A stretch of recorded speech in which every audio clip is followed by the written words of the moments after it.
Hey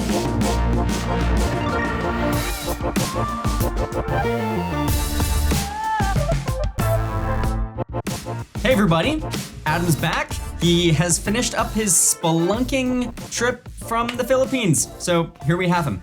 Today, we're gonna be diving into some really exciting stuff with the Power Half Hour, something that we do every single month, inviting our Klue customers and other folks from the community. And today, we're gonna be talking about how you take win-loss insights and use them to drive action. Super excited for it? Let's get into it. Yeah, we did this one a few weeks back. Awesome, hanging out with Hunty, whole community. We do these once a month. Yeah, can't wait for more of these in the new year. Let's dive on in. So today's presentation is going to be on how do you drive action with win-loss insights. So quick little introduction. I'm the CE manager at Klue. So I've been managing Klue's Compete and win-loss program for, I want to say 6 or 7 months now. Prior to that, I spent around 2 years working on the pre-sales consulting and the competitive enablement consulting side of our business. So I got to work with a lot of Klue's strategic enterprise customers, a lot of our upper mid-market customers, basically helping them figure out how to, build their own Compete program. How do you implement best practices, all that good stuff. So what's been super exciting is over the past few months, we've been building out Klue's win-loss Compete program. And what I'm really excited to share today is, what have we been doing? What have we learned? And how can you take some of the insights that we've been implementing at Klue and bring them to your own Compete program? I am a shawarma connoisseur. You can ask anybody at the Klue office in Vancouver. I eat shawarma just about every single day. So shout out to Mr. Shawarma. And I am Adam McQueen's best friend. So I just wanted to toss that one in there. It goes both ways, buddy. Yep. Love you, man. So today, basically what we're going to be keeping in mind and what we're going to be talking through is how do you build a win-loss program that keeps your org informed, but also helps drive strategic change. Win-loss insights, super, super impactful, but how do you actually leverage them to drive change? So this is basically the rundown of what a lot of win-loss programs look like today. You set your research objectives, you run your interviews, you run your surveys, you collect your insights, and then you store your insights. But the reality is that a lot of win-loss programs, they stop at storing insights. You've set your objectives, you run a lot of interviews, you run a lot of surveys, you've got, some reports, but really they don't get shared broadly. And so when you don't have a system to share your insights, they end up sitting stagnant. And so what we're going to be talking through today is how do you set up a system to distribute your win-loss insights and act on the findings that you're finding in your win-loss information. So there's essentially 4 different ways that we're building our process to distribute win-loss insights at Klue. So it's a self-serve hub, functional readouts, executive summary, and our win-loss committee. These are sort of our multi-pronged process for making sure that whatever we collect, whatever we find from our win-loss information is being properly distributed out to the folks who need it and who can use that information in their own line of work. And so this is very broadly what I like to call the HFEC framework, not the prettiest acronym. At Compute Week, I called this the HCAFE framework. You can mix and match these depending on whatever your own process is, whatever the cadence looks like. But it rolls off the tongue, Hunter. It rolls off the tongue. I know it really does. It's a nice one. Okay, awesome. So essentially, this is basically what the breakdown looks like. And then we're going to go into, what do we actually cover in each of these different phases? So it starts off with creating something called a voice of the market board. This is how we keep our sellers informed and really everyone else in the organization informed when we have new stories that come in. You can see the individual win story, loss story, renewal, churn story. We create a self-serve hub. So that's what we're going to talk through here. On a monthly cadence, doing functional readouts. So sales, marketing, CS, product, even some other folks around the organization, making sure that we're actually sharing our anecdotes that are coming up on a monthly basis, keeping people informed with what we're hearing from our buyers. On a quarterly basis, it's the executive summary readout, making sure that we are taking our quantified themes, basically like what showed up at what frequency over the quarter's win-loss interviews, and sharing that out to our executives and our win-loss committee. Now, On top of this, once we've done our executive summary readout, we have a win-loss committee action item planning meeting where we can essentially say, here's what we learned from the executive summary. Now, what are we going to do about it over the next quarter? And that leads into another monthly cadence item here, which is check-ins with the win-loss committee, making sure that we're actually, implementing what we said we were going to. So this is what we're going to talk through today. So starting off with the self-serve hub, voice of the market board. So what the heck is a voice of the market board? It's a self-serve repository of win-loss, renewal, and churn stories. It's the individual stories. So you can think of the atomic unit here being a story. It's it's like a highlight reel, or it's like what were the core win reasons or loss reasons, renewal, churn reasons from a particular interview, and making sure that those interviews can be easily found. And the purpose here is really to make sure that people can find, consume, or learn from our interviews on a one-off basis, as opposed to necessarily having to wait until the end of the quarter to see an executive summary, or even wait until a functional readout. And this is basically the process that we take here. So as soon as a win-loss report is published by our win-loss team at Klue, or, for example, I like to run my own renewal and churn interviews, so I might have conducted that interview. I'll take that interview, use our BYOI product, bring your own insights, to create a card in Klue that hosts that story, and then I'll add it to the voice of the market board in Klue. On top of that, I'll share it through Slack. I'll share it through the Klue Digest, making sure that we get our reach with the story far and wide. But really, it's pointing people back to this central voice of the market board. And so this is really what it looks like here. So we have our voice of the market board in Klue. People can click on it. They can go in. They can see all of the different stories broken down by, we have multiple products. You can see the wins and losses for those different products. You can see the renewals and the churns. I've also started doing some seller win interviews, getting the seller side of the story so they can see all of those in there as well. And then at the individual story level, this is what somebody would be seeing. They're going to see the deal details. They'll see, like a 2-3 minute highlight reel from the interview, the win or loss reasons, which have been generated by Klue's BYOI feature, and tagged by topic. So this tag by topic part is really important because it makes things a lot more searchable. I can say, hey, this was a win interview against this particular competitor, or in this vertical, or in this particular segment, or something like that. And then if people need to go in and say, hey, I want to see a win story where, we won in this segment against this competitor, they can go in and basically filter down and, see if we have a win story that they can try and replicate the winning strategy of. So that's basically the purpose of this, and what this voice of the market board looks like. So it's Hunter, when you're doing this, do you have a team in mind specifically, or is this like a full organizational thing? Like, what's the primary audience you're thinking of with a card like this, like telling each individual deal? So ideally, this is something that, it's accessible to the whole company, but really the focus here is sales. It's making sure that sellers can easily find our win-loss stories, so that, again, they can replicate winning deals, or like winning strategies, but they can also try and avoid some of the losing strategies, things that maybe we've learned from. So it is for everybody, but it's a specific focus on sellers. It's a good question. Penny had a question as well ahead of time here, which is kind of related to this. If this is a sales audience, she was asking about just general best practices for getting sales buy-in into this process. Has this been one of the levers you pulled, I guess, to get sales bought in? Are there other things as well that have got them kind of to lean into this kind of win-loss program?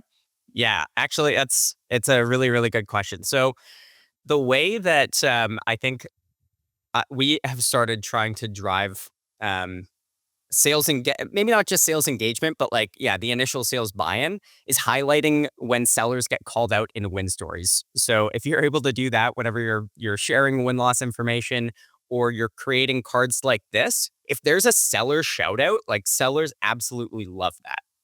So a recent example of that was, we actually had a deal that we won where the buyer cited the primary win reason as being the experience that they had with that exact seller.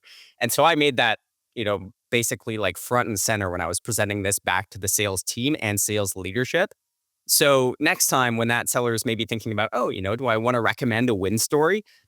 Hopefully they're thinking back to the time when they got, a shout out by the buyer. So that's one way. The other way is something that maybe happens a little bit further down the line, which is, it's more on the loss side. Like if you're starting to learn from losses, how you can avoid those types of situations, that's a really, really important way to get sales buy-in. Essentially saying like, we don't want to continue losing for the same reason. Let's make sure that we're all kind of learning from each other here. Quick question as well, and then I'll let you get back to it. Nicole was just asking, do you have a kind of a blank template for this voice of the market board within Klue itself for any of the customers? Yeah, I'm not sure if we necessarily have it for customers. That's something that I could probably work with our services team on.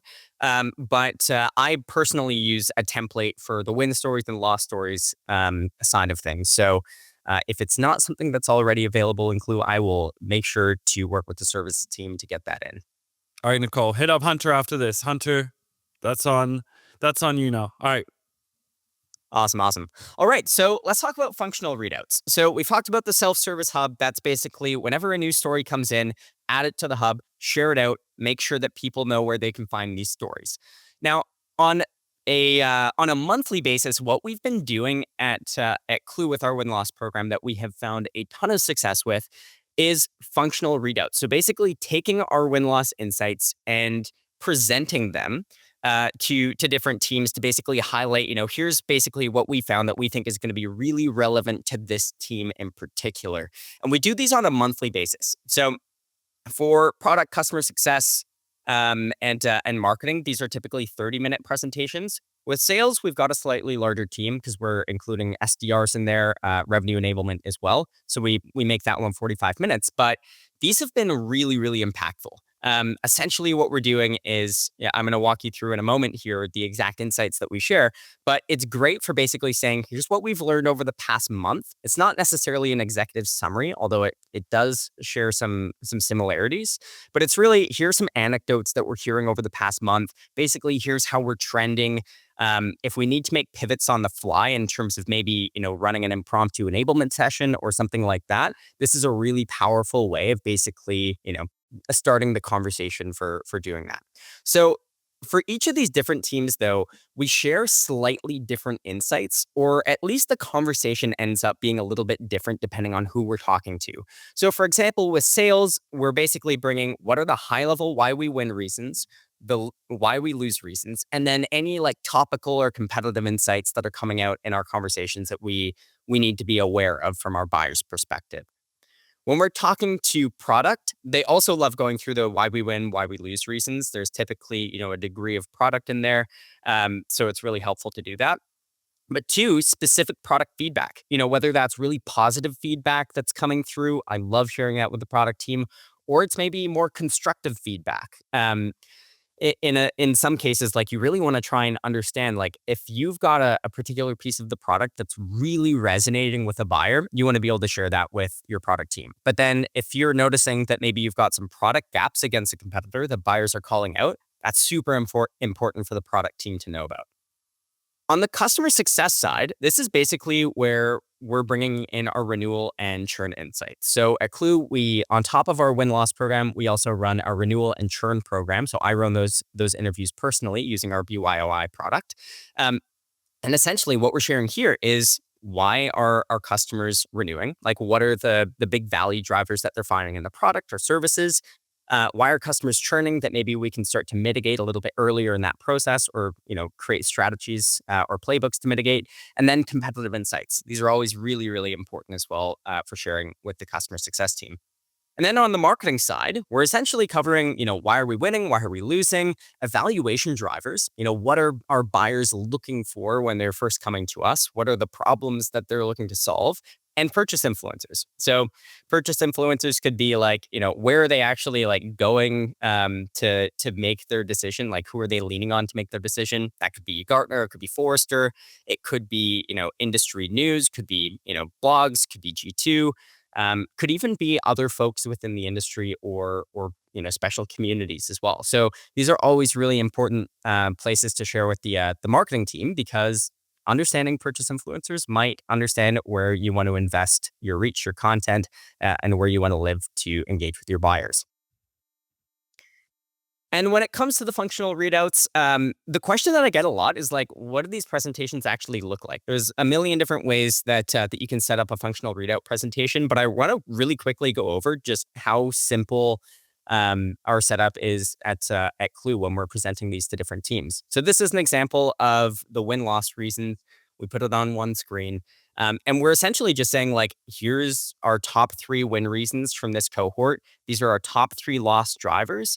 And then what we've found to be really impactful is video clips, not just saying here are the win reasons and loss reasons, but also here's some examples of the buyers actually talking about those reasons, because you get a lot more context. You can hear the tone of the buyer, and typically this sparks a ton of conversation.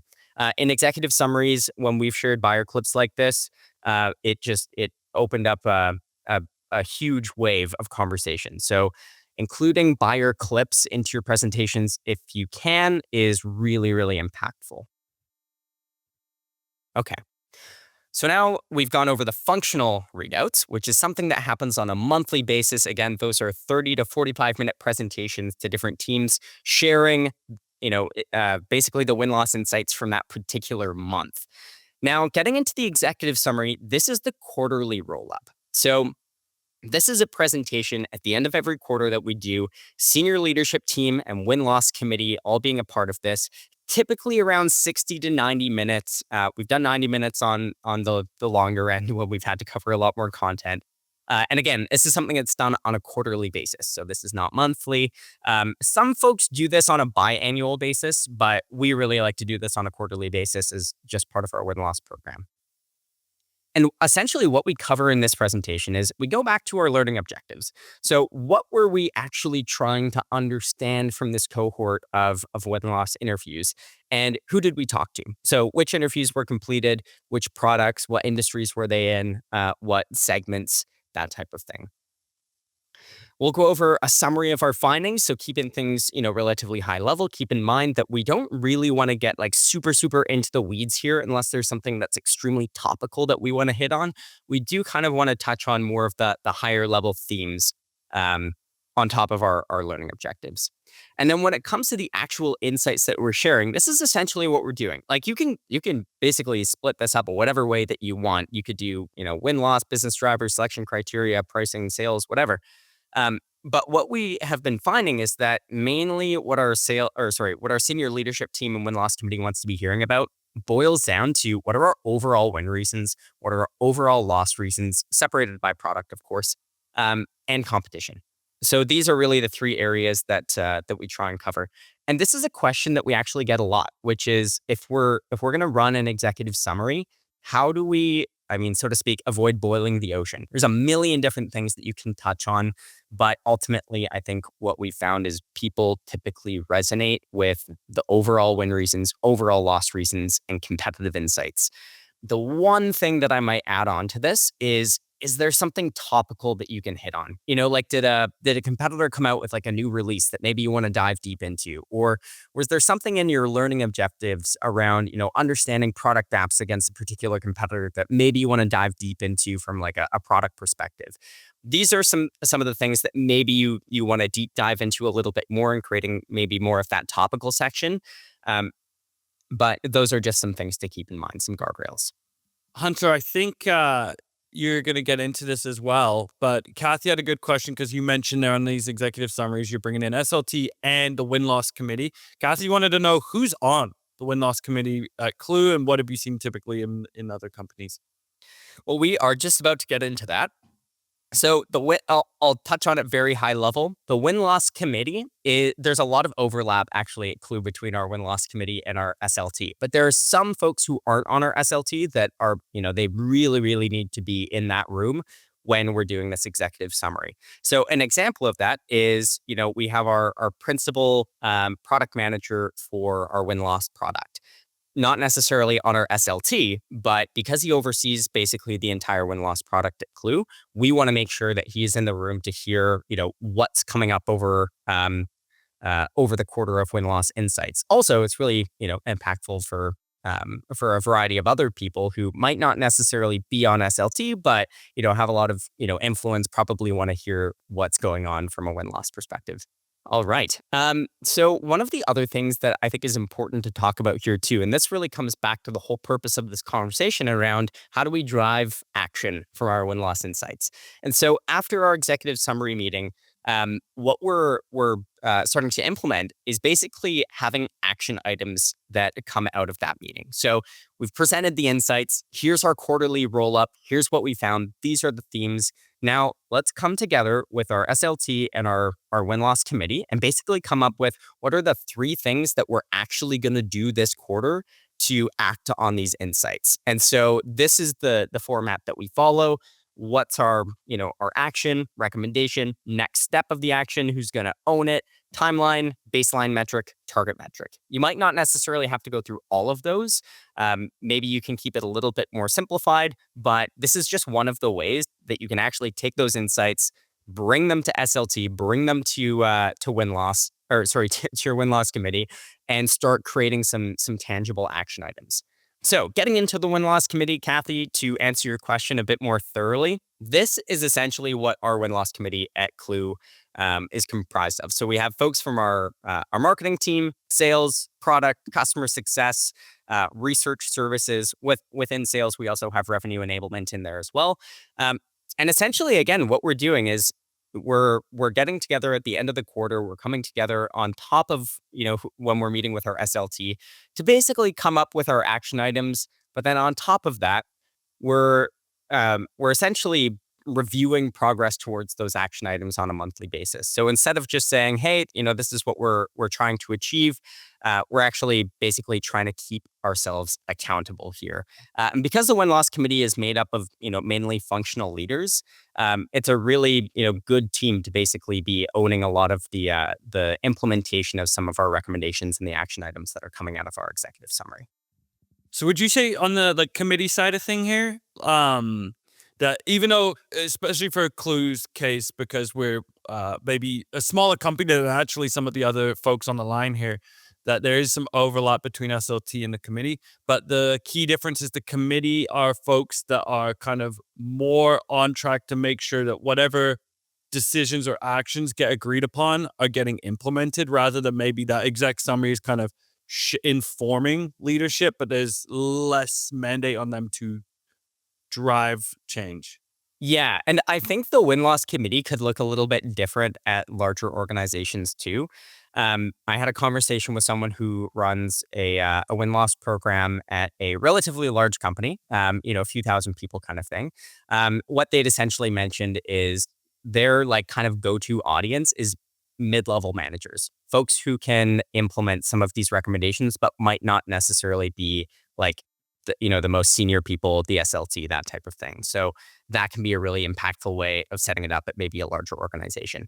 So what did we cover today? We talked about how do you create a self-serve hub. So when you've got new interviews coming in, whether that's renewals, churn, wins, losses, how do you take those and then create a place where people can go back to them, review them, and find some insights that then they can leverage in their sales deals in particular. Again, the focus here is really around sales. Also SDRs, they love the self-serve hub.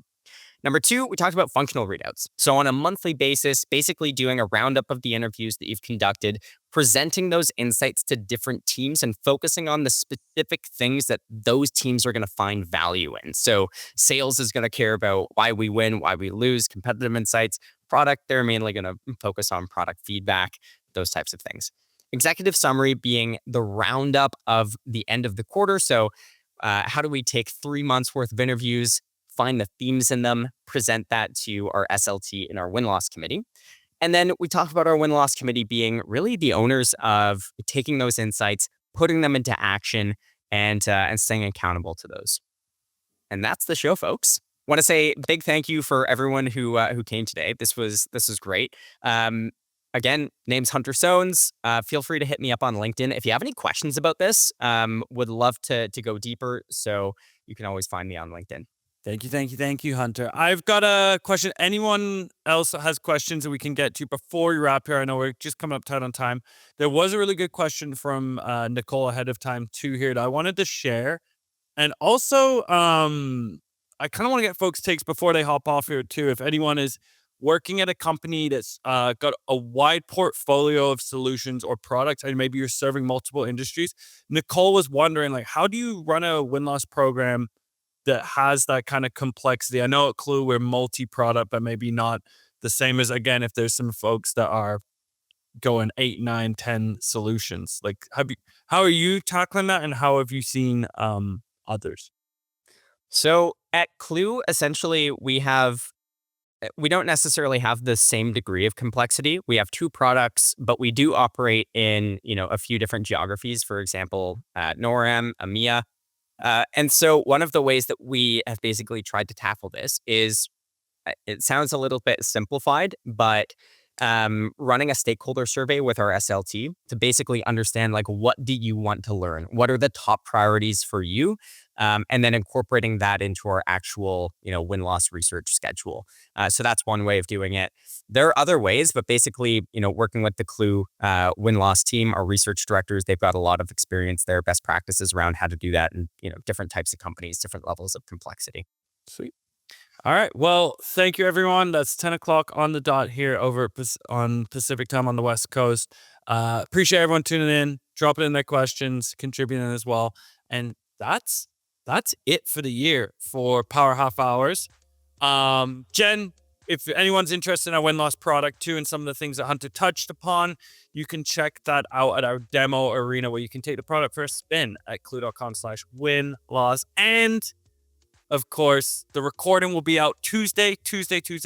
So we'll be getting that over to you.